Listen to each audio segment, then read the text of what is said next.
Film की शुरुआत में हम देखते हैं पहाड़ों के बीच एक घर को जहां से बच्चों की पढ़ने की आवाज़ें आती हैं। करण अपने ट्रक में बैठकर आता है। दरअसल ये घर करण का ही है और इन बच्चों को करण की बेटी पढ़ाती है, साथ ही साथ अपने पिता को भी पढ़ाती है। रोज़ की तरह वो आज भी लेट हो गया। इस ट्यूशन के रूल के हिसाब से जो भी बच्चा लेट आता है उससे सज़ा मिलती है, इसीलिए करण को भी सज़ा मिलती है, जिसके कारण वो अपनी बेटी से नाराज़ होकर बैठा होता है, जिसे सुमन मना रही होती है। तभी रहीम चाचा आते हैं और वो खुशखबरी सुनाते हैं कि सुमन 12th में 87% लाकर फर्स्ट आई है। साथ ही वह करण को यह भी बताता है कि उसका दुबई का वीज़ा अप्रूव हो गया है, 6 महीने का काम और मोटा पैसा। करण ने यह सोचा है कि अपने पुराने दोस्त किशन के यहाँ अपनी बेटी को छोड़कर दुबई चला जाएगा, लेकिन सुमन यह घर छोड़कर नहीं जाना चाहती और वैसे भी वह शहर में किसी को जानती भी तो नहीं। जिस पर सुमन के पिता सुमन को बताते हैं कि वह तुझे अपनों से भी ज़्यादा प्यार देंगे और पुराने दिनों को याद करते हुए बताते हैं कि मैंने कभी पढ़ाई नहीं की, लेकिन वह हमेशा किताबों में उलझा रहता, बड़े बड़े सपने देखता रहता, शहर जाने की, तरक्की करने की, अमीर बनने की, लेकिन जेब खाली। अक्सर मैं उसकी मदद कर दिया करता, लेकिन एक दिन किशन अपनी सारी किताबें बेचकर मुझे पैसे लौटाने आया, जिस पर मैंने उसे एक जोर का तमाचा लगाया और मुझे तब तक चैन नहीं पहुंचा जब तक मैंने उसकी सारी किताबें उसे वापस नहीं दिलवा दी। मुझे आज भी वो दिन याद है जब उसकी शादी हुई। कितनी प्यारी भाभी मिली मुझे, वो हमेशा मुस्कुराती रहती, लेकिन वो अंदर से दुखी थी। सालों तक उनके घर बस औलाद की कमी थी। हम मंदिर गए, मन्नतें मांगे और एक दिन उसके घर बेटा पैदा हुआ। बेटा पैदा होते ही मानो उसकी नसीब बदल गई। उसे मौका मिला शहर जाने का, अपना कारोबार करने का। उसके बाद एक बार और आए थे वो, जब तेरी माँ का निधन हो गया। भाभी तुझे हमेशा अपनी गोद में रखती। जब वो जा रहे थे ट्रेन से तो तुझे सीने लगाकर कितना रोई थी वो। उसके बाद वो अपने काम में इतना व्यस्त हो गया कि वो उसे आने का मौका ही नहीं मिला और मैं भी उससे बहुत सालों से नहीं मिला। जिसके बाद सुमन भी मान जाती है शहर जाने के लिए। बहुत सालों बाद भाभी से मिलकर उसे अच्छा लग रहा था, वही प्यार और अपनापन। भाभी की नज़र में अब सुमन भी बहुत बड़ी हो गई थी। करण अपने दोस्त से मिलने की इच्छा रखता है, आखिरकार क्यों ना हो। वो ये देश, अपना घर, अपने लोगों को छोड़कर 6 महीने के लिए जा रहा था। जब उसे पता चलता है किशन भी घर में ही है तो वो अपने आप को रोक नहीं पाता और उससे मिलने के लिए चला जाता है। मानो उसके लिए वक्त गुजरा ही नहीं, पर किशन बदल गया है। अब उसे छोटे लोगों से ताल्लुकात रखना अच्छा नहीं लगता। वह करण को देखकर खुश तो होता है, लेकिन अब वो बड़े लोगों में उठने बैठने का आदी हो गया है। इस तरह से उसका बीच मीटिंग में आना उसे अच्छा नहीं लग रहा। लेकिन करण अपने दोस्त के लिए बहुत खुश है। आखिरकार उसने हर वो चीज़ पाली जिसके वो सपने देखा करता था। उसे बीच मीटिंग में डिस्टर्ब करके उसे शर्मिंदा महसूस हो रहा है, इसीलिए वह उसका नीचे इंतज़ार करेगा कहकर चला जाता है। वे लोग साथ में खाना खाते हैं, बातचीत होती है, लेकिन अब वो इतना व्यस्त हो गया है कि अपने दोस्त को एयरपोर्ट तक छोड़ने तक नहीं जा सकता। खैर, उसने अपने दोस्त के लिए ड्राइवर और कार का इंतज़ाम किया, लेकिन अब वो पहले की तरह गले नहीं लगता। जब करण उससे गले मिलता है तो उसे एहसास होता है अपने और अपने दोस्त के बीच दौलत की इस दीवार का, उन दोनों की हैसियत के बीच के फ़र्क का। ये मनोहर भैया है, ये पिताजी से बहुत डरते हैं। माँ ने इन्हें जिम्मेदारी दी है सुमन को ये घर दिखाने का। यूं तो वो अनाथ है, पर इस घर में उससे अपनों से भी ज़्यादा प्यार मिला। ये गुलाबिया है, हर रोज़ दूध देने आती है। इससे हर कोई प्यार करता है, चाहे वो नौकर हो, ड्राइवर हो या माली। लेकिन गुलाबिया प्यार करती है मनोहर भैया से, और मनोहर भैया खाने से। आंटी जी सुमन को बताती हैं कि वो अक्सर अब लेट से आते हैं क्योंकि वो अपने बेटे के लिए ऑफिस में बहुत बड़ा कैबिन बनवा रहे हैं जो उसे गिफ्ट करेंगे। वो उससे कभी भी बाप बेटे की तरह नहीं मिलते, हमेशा मिलते खिलाड़ी की तरह। हाथ मिलाएंगे, पंजा लड़ाएंगे और फिर लास्ट में रेस। प्रेम और उसके पिता के बीच रेस चल रहा है। सबसे आगे प्रेम की गाड़ी, उसके पीछे उसके पिता की गाड़ी। एक और गाड़ी है जो सबसे पीछे चल रही है, रंजीत और उसकी बेटी सीमा की। रंजीत उसके परिवार में दीमक की तरह है, जिसने ना सिर्फ दोस्ती का नाटक रचा रखा है बल्कि अपाहिज होने का भी। कि बेटी भी उसी की तरह है जो प्रेम को अपने प्रेम के जाल में फंसाना चाहती है, दौलत के लालच में। प्रेम ये रेस जीत जाता है, लेकिन उसकी दो वजह होती है। एक तो वो ये रेस जीतना चाहता है, दूसरा उसे बहुत जोर का टॉयलेट लगा होता है। वह बाथरूम की ओर भागता है, लेकिन बाथरूम का दरवाज़ा खुला ही छोड़ देता है। सुमन कपड़े धोने के लिए सीधा बाथरूम के अंदर चली जाती है, लेकिन वो दोनों एक दूसरे को देखकर घबरा जाते हैं और शर्म के मारे सुमन बाहर भाग आती है। यह प्रेम और सुमन की पहली मुलाकात थी। बाथरूम के सीधे अंदर आ जाने पर प्रेम और सुमन के बीच मजाकिया अंदाज में बात होता है। मैडम, आजकल दरवाजे पर नॉक करके आने का ज़माना नहीं रहा। सर, आजकल दरवाजे को लॉक रखने का भी ज़माना नहीं रहा। मनोहर भैया इन दोनों को एक दूसरे से इंट्रोड्यूस करवाते हैं। जब प्रेम कपड़े बदल रहा होता है, उस समय सीमा उसके कमरे में आती है और उसे सेड्यूस करने की कोशिश करती है। कहती है कि वो उसे छोड़ कर ना जाए, वो अकेला महसूस करती है। जिस पर प्रेम उसे कंपनी देने के लिए मनोहर भैया और सुमन को बुला लेते हैं। मनोहर भैया मजाकिया अंदाज के वह सीमा के बालों का मजाक उड़ाते हैं, जिस पर सीमा गुस्सा होकर गिलास तोड़ देती है और प्रेम से उसे ओल्ड फैशन कहकर चली जाती है। सुमन गिलास के टुकड़े उठाने लगती है, तब प्रेम उसे फ्रेंडशिप कैप का ऑफर करता है। जिस पर सुमन कहती है वो लोग तो अभी अभी मिले हैं। जिस पर प्रेम उसे समझाते हुए कहता है, दोस्त तो वही होता है जिससे मिलने को दिल चाहे, बात करने को दिल चाहे, देख कर लगे that's my friend. Suman friendship cap accept कर लेती है और थैंक यू कहती है। दोस्ती का एक उसूल है madam, no sorry no thank you. Ranjit Prem के पिता और प्रेम बैठे होते, तब रंजीत उसे सिगरेट ऑफर करता है, जिस पर प्रेम कहता है वो सिगरेट नहीं पीता, लेकिन यह सच नहीं होता। थोड़ी देर बाद मनोहर भैया और प्रेम सिगरेट ढूंढ रहे होते हैं, लेकिन सिगरेट तो ख़त्म होती है। जिस पर प्रेम उसे पिताजी के कमरे से सिगरेट लाने को कहता है। मनोहर भैया छत से कूदना पसंद करेंगे, लेकिन पिताजी के कमरे में जाकर सिगरेट लाना बिल्कुल नहीं। प्रेम किसी तरह से ज़बरदस्ती मनोहर भैया को पिताजी के कमरे में भेज देते। मनोहर भैया भी छुपते छुपाते 2 सिगरेट निकाल ही लेते हैं, लेकिन तभी पिताजी आ जाते हैं।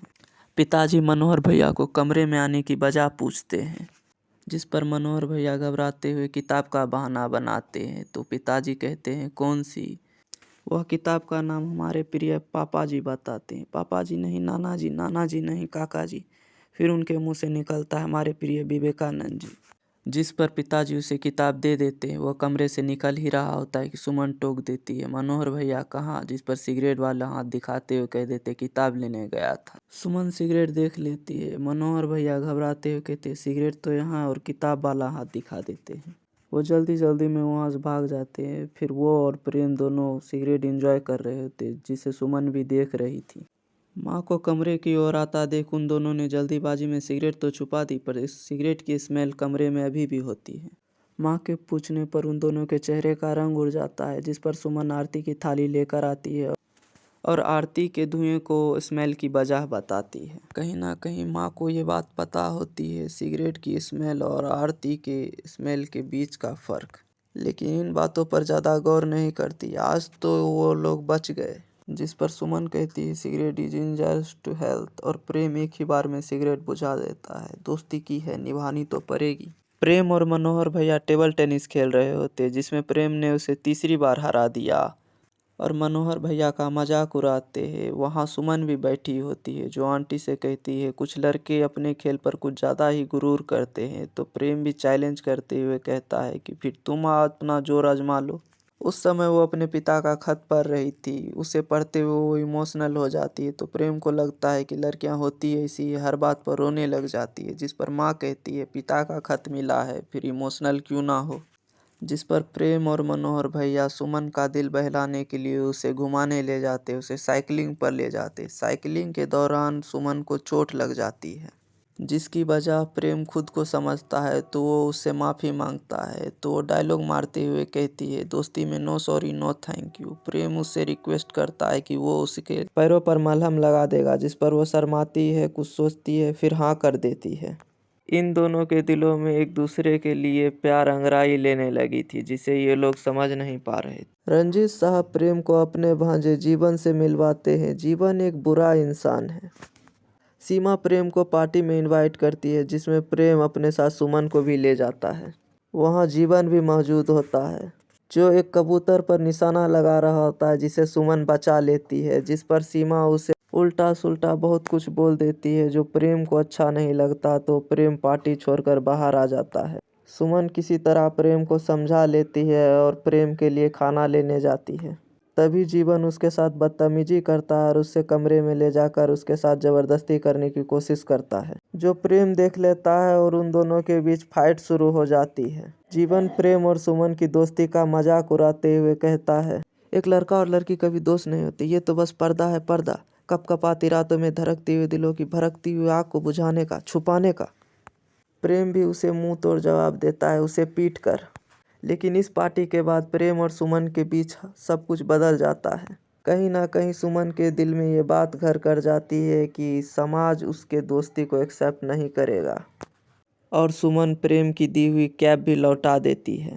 फैक्ट्री के उद्घाटन में घर से हर कोई जाता है, बस सुमन नहीं। सुमन प्रेम से दूरियां बना लेती है। अब इन दोनों के बीच बातचीत नहीं होती। लेकिन प्रेम ने सुमन के कमरे में एक चिट्ठी छोड़ी है जिसमें उसने अपने प्यार को एक्सेप्ट किया।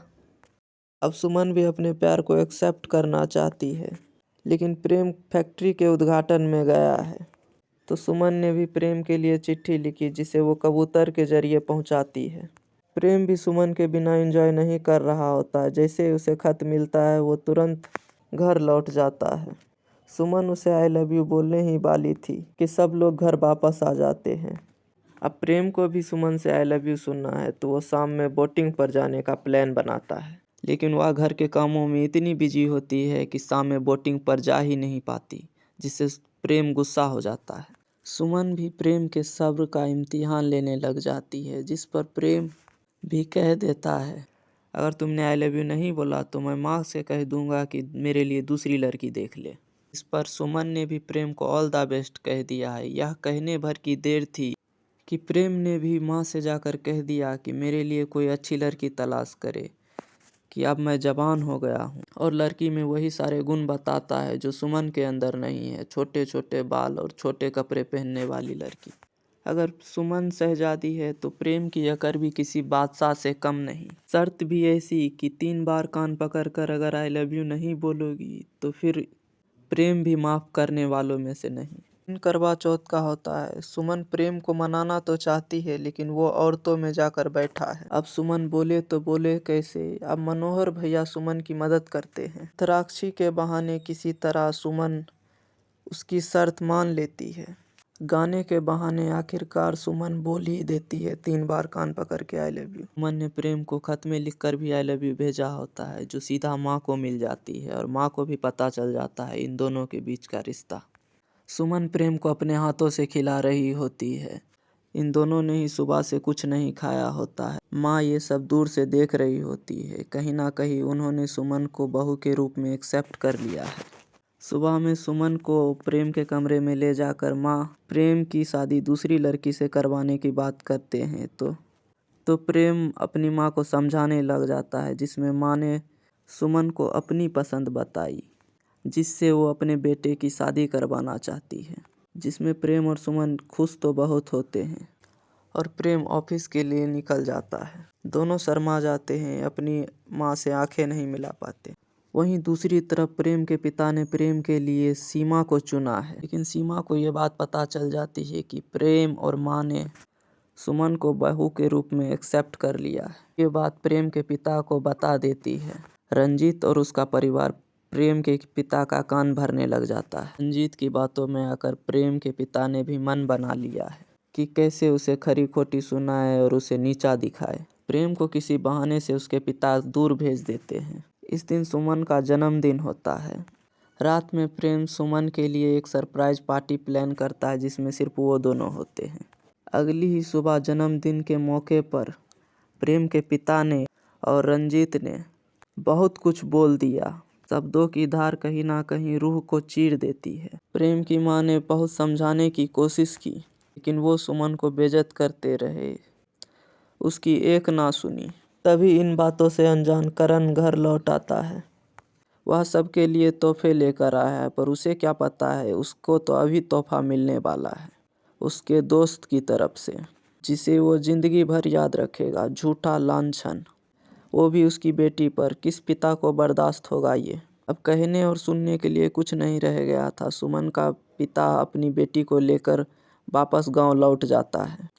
अमीर लोगों से दोस्ती करने की सज़ा मिली उसे। यहाँ तक कि यह भी कह दिया गया उसे कि 2000 कमाने वाला मामूली मजदूर पहले हमारी हैसियत तक आए, फिर अपनी बेटी ब्याहने की सोचे हमारे घर।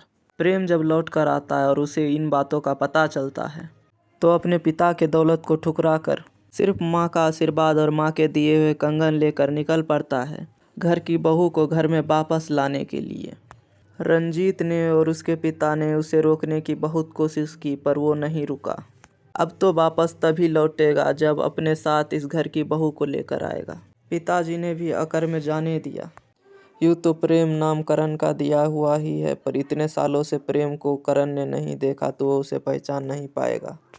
गांव में वो सुमन से तो मिलता है, जब वो करण के पास आता है तो वो उसे पहचान नहीं पाता। जब प्रेम ने अपना परिचय करण को दिया तो मानो उसके पिता के द्वारा कही हुई सारी बात करण को वापस याद आ गई। प्रेम करण को बाबूजी कहकर बुलाता है। बाबूजी प्रेम को उल्टे पांव लौट जाने को कहते हैं। अपनी बेटी पर लगा लांछन तो किसी तरह से सह लिया, पर कंगन चुराने का इंजाम नहीं सह पाएगा, यह कहकर कंगन को भी ठुकरा देता है। लेकिन प्रेम सुमन को लेकर ही जाएगा। उसके इरादे मजबूत है। प्रेम और सुमन के प्यार के आगे बाबूजी को तो झुकना ही पड़ेगा। तो बाबूजी ने भी शर्त रख दी। घर और दौलत छोड़ देने से प्यार साबित नहीं हो जाता। मुझे 2000 महीना कमाने वाला मामूली मजदूर कहकर अपमानित किया गया। अगर तुम 1 महीने में 2000 रुपये कमा सकते हो तब मैं अपनी बेटी की शादी तुमसे करूँगा। पहले अपनी हैसियत बनाओ, फिर शादी के सपने देखना। तो प्रेम ने भी शर्त मान ली। इस गांव में रहकर 1 महीने में 2000 कमाना मुश्किल तो है, इसीलिए वह रहीम चाचा के पास जाता है काम मांगने के लिए। वहाँ और लोगों की ज़रूरत नहीं होती, लेकिन एक ट्रक का ड्राइवर होता है जो अक्सर शराब पीकर लेट से आता। उसकी जगह प्रेम को काम मिल जाता है। लेकिन ये बात उस ट्रक ड्राइवर को अच्छी नहीं लगती, तो वह ट्रक की चाबी भी छीन लेता और प्रेम को बुरी तरह से पीटता है। कॉलेज में बॉक्सिंग करने वाले हाथ उस ट्रक ड्राइवर को भी पड़ जाती तो शायद उसका भी भला हो जाता, लेकिन रहीम चाचा आकर प्रेम को बचा लेते हैं और उस ट्रक ड्राइवर को भी सख्त हिदायत दे देते हैं कि अगली बार से इस बच्चे को परेशान मत करना। शाम में जब प्रेम सुमन के घर लौटता है, चेहरे पर चोट, कपड़े फटे हुए, तो उसे ऐसा लगता है कि अब प्रेम तो लौट जाएगा। तो प्रेम को उसकी माँ के दिए हुए कंगन लौटाने के लिए हाथ आगे बढ़ाता है। प्रेम भी हाथ आगे बढ़ाकर जब मुट्ठी खोलता है तो उसमें उसकी पहली कमाई होती है, जो एक बुजुर्ग को देना चाहिए जो अपना हो, और कहकर चला जाता है कि आने वाले 29 दिनों के बाद ही वो आएगा, जब उसके हाथ में 2000 रुपये होंगे। तब तक वो उसकी सुमन का ख्याल रखे। ट्रक में भरकर सामान पहुंचाना, पत्थर तोड़ना, जो भी उसे काम मिल जाया करता वो सारे काम कर लिया करता। डे ड्यूटी, नाइट ड्यूटी, किसी तरह से वो शर्त पूरा करना चाहता है जिसके लिए वो दिन रात मेहनत कर रहा होता है। मनोहर भैया उससे और सुमन से मिलने के लिए आते हैं और अपने साथ माँ के दिए हुए 5000 रुपये भी लेकर आते हैं, जो प्रेम को देकर कहते हैं कि इसमें से 2000 रुपये देकर आज ही सुमन को अपने साथ लेकर वापस घर चले।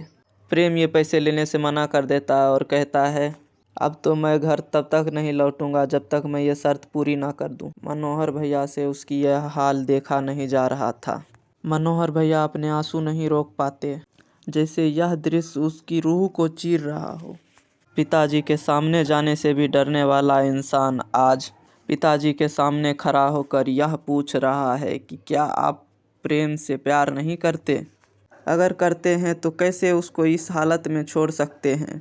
उसे ज़रा सा बुखार हो जाता तो सारी रात नहीं सोते, तो आप उसको ऐसी हालत में कैसे छोड़ सकते हैं पापा जी? एक बार में जवाब ना देने पर बार बार सवालों को दोहराने लगा तो पिताजी भी गुस्सा होकर जड़ दिया एक तमाचा।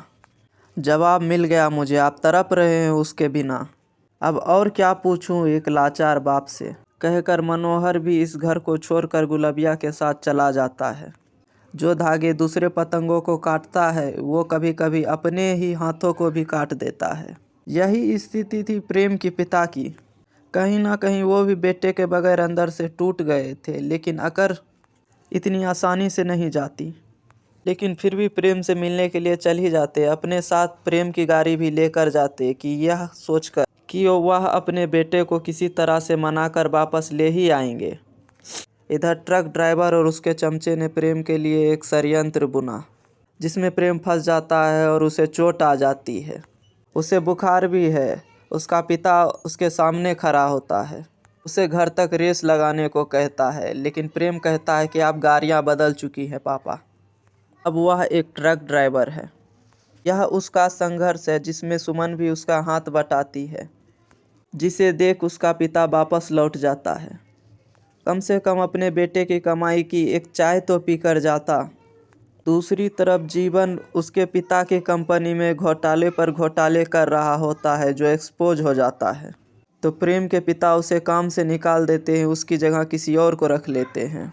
यह बात रंजीत साहब से बर्दाश्त नहीं होती, तो वो दुश्मनी के लिए और प्रेम के पिता से बदला लेने के लिए करण से हाथ मिलाने के लिए आ जाता है, लेकिन करण उसे दरवाजे से ही बेइज्जत करके लौटा देता है। अब रंजीत की दुश्मनी सिर्फ करण से नहीं, किशन से भी है। दोनों को सबक सिखाने के लिए वह किसी भी हद तक जा सकता है। तो किसी तरह से 30 दिन भी पूरे हो गए।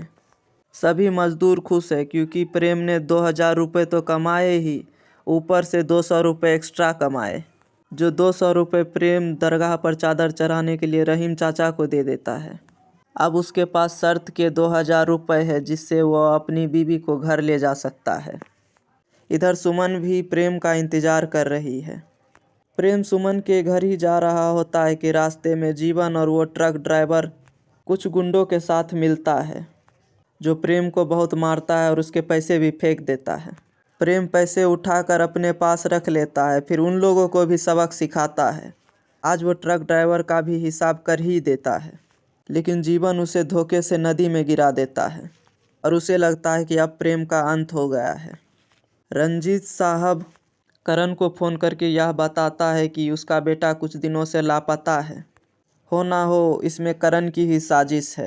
इसे सुन प्रेम का पिता तुरंत गांव की तरफ रवाना होता है। प्रेम किसी तरह से बच जाता है और वो सारे पैसे भी बचा लेता है और वो सारे पैसे सुमन के पिता को देता है, लेकिन वह नोट गीले हो गए थे और कुछ नोट तो फट भी गए थे। इन नोटों से कुछ नहीं खरीदा जा सकता, यह कहकर सुमन के पिता प्रेम के प्यार को ठुकराते हैं। लेकिन किसी के सब्र की भी कितनी सीमा होती है। सुमन अपने आप को रोक नहीं पाती, कह ही देती है, तुम्हें इसके हाथों के जख्म ना दिखे, तकलीफ ना दिखे, तुम्हें दिखे तो सिर्फ ये नोट। अगर इन पैसों का कोई मोल नहीं है बाबूजी, तो इस दुनिया में किसी भी चीज़ का कोई मोल नहीं। यह प्रेम की मोहब्बत थी जिसने सुमन को बोलने पर मजबूर किया, लेकिन प्रेम वादा करता है कि वो दोबारा पैसे कमाएगा और इस बार नोट गीले नहीं होंगे। लेकिन बाबूजी भी प्रेम और सुमन की मोहब्बत का और इम्तिहान नहीं ले सकते।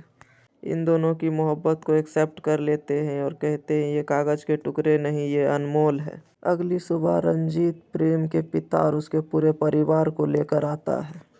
रंजीत और जीवन को ऐसा लगता है कि प्रेम नदी में गिरकर मर गया, जिसका इंजाम वो किशन पर डालना चाहता है। लेकिन प्रेम और सुमन को साथ में देखकर उसे यकीन ही नहीं होता। उसका सारा प्लान चौपट हो गया और प्रेम ने भी अपने पिता से रंजीत और जीवन की सच्चाई बता दी। तो रंजीत के गुंडों ने भी प्रेम के पूरे परिवार पर हमला कर दिया। किशन को मार खाता देख करण से रहा नहीं गया, तो वो भी लड़ाई में कूद पड़ा। करण ने इस बार तो रंजीत की टांग सचमुच में तोड़ दी। रहीम चाचा और मनोहर भैया भी प्रेम की तरफ से आए हुए हैं। जीवन सुमन को उठा कर ले जाता है, जिसमें प्रेम उसका पीछा करता है और उसे किसी तरह से रोक लेता है, लेकिन सुमन पहाड़ी से नीचे गिर जाती है, जो एक पेड़ के सहारे बचती है, जिसे प्रेम एक रस्सी के सहारे बचा रहा होता है, जिस रस्सी को जीवन काटने की कोशिश करता है। तो पार्टी में जिस कबूतर पर निशाना बना रहा था, उस कबूतर ने उस पर हमला कर दिया और वो भी पहाड़ी से नीचे गिर जाता है। पेड़ के सहारे तो वो भी बच जाता है, लेकिन फिर भी वो सुमन को गिराने की कोशिश करता है, जिसमें वो खुद ही गिर जाता है। कबूतर के कारण पूरा परिवार इकट्ठा होता है, बस करण इन लोगों से दूर होता है। जिससे किशन माफ़ी मांगता है और गले मिलने की इच्छा जताता है। इस तरह से ये दोनों दोस्त भी एक हो जाते हैं और इस फिल्म का यही अंत होता है। यह सिर्फ एक फिल्म नहीं, फीलिंग्स है। इस फिल्म को देखते वक्त कभी आपको हंसी आती है, कभी रोना। इस फिल्म में तो प्रेम को सुमन मिल जाती है, लेकिन हमें पता है इस दुनिया में बहुत सारे प्रेम हैं जिन्हें उनकी सुमन कभी नहीं मिलती, और हर सुमन को उसका प्रेम नहीं। इस फिल्म को देखते वक्त हमें लगता ही नहीं कि ये एक्टर्स हैं, ऐसा लगता है कि ये लोग कहीं ना कहीं अभी भी हैं, अपनी दुनिया में कहीं जी रहे हैं। बाबूजी, पापाजी, मनोहर भैया, माँ, सुमन, प्रेम, घर के नौकर, घर के माली, गुलबिया हो या ड्राइवर, सबका योगदान है इस फिल्म को जिंदा कहानी बनाने में। और हम रंजीत, सीमा और जीवन को भी नहीं भूलेंगे। रहीम चाचा हो या ट्रक ड्राइवर या उसका चमचा। थैंक यू सूरज बरजात्या हमें इन लोगों से मिलाने के लिए। और मेरे चैनल को भी सब्सक्राइब कर ले ताकि मैं आपके लिए ऐसी ही कहानी लाता रहूं।